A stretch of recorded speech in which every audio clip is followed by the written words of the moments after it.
ബന്ധങ്ങൾ ബന്ധനങ്ങളാകാതിരിക്കട്ടെ. തീപ്പെട്ടിയും തീയും കൂട്ടുകാരായിരുന്നു. ഓരോ ദിവസവും അവരുടെ സൗഹൃദത്തിൻ്റെ ആഴം കൂടിക്കൊണ്ടേയിരുന്നു. ആ സൗഹൃദം പിന്നീട് ഒരു പ്രണയമായിട്ട് മാറുകയാണ്. അവർ പറഞ്ഞു, ഈ ലോകത്ത് ഒരു ശക്തിക്കും തങ്ങളെ വേർപെടുത്താനാകില്ലെന്ന്. കാരണം ആ ബന്ധം അത്രമാത്രം ശക്തമായിരുന്നു. ഈ പ്രേമം പിന്നീട് കാമത്തിലേക്ക് മാറുകയാണ്. ഒരിക്കൽ തീപ്പെട്ടിക്ക് വലിയൊരാഗ്രഹം തോന്നി, തീനെ ഒന്ന് ഹഗ് ചെയ്യണമെന്ന്. തീപ്പെട്ടിയോടായിട്ട് പറയുകയാണ്, എടാ ചങ്കെ, സൗഹൃദവും പ്രണയമൊക്കെ നല്ലത് തന്നെയാണ്, പക്ഷേ നിൻ്റെ ഈ ആഗ്രഹമുണ്ടല്ലോ, അത് വലിയ ആപത്താണ്. കാരണം നീ എന്നാണോ എന്നെ ഹഗ് ചെയ്യുന്നത് അന്ന് നീ മരിക്കും.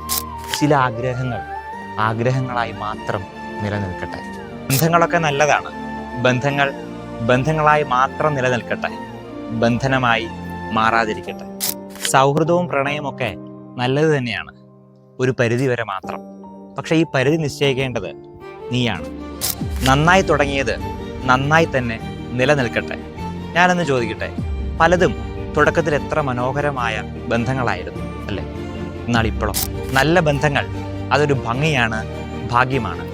Mention your best friend.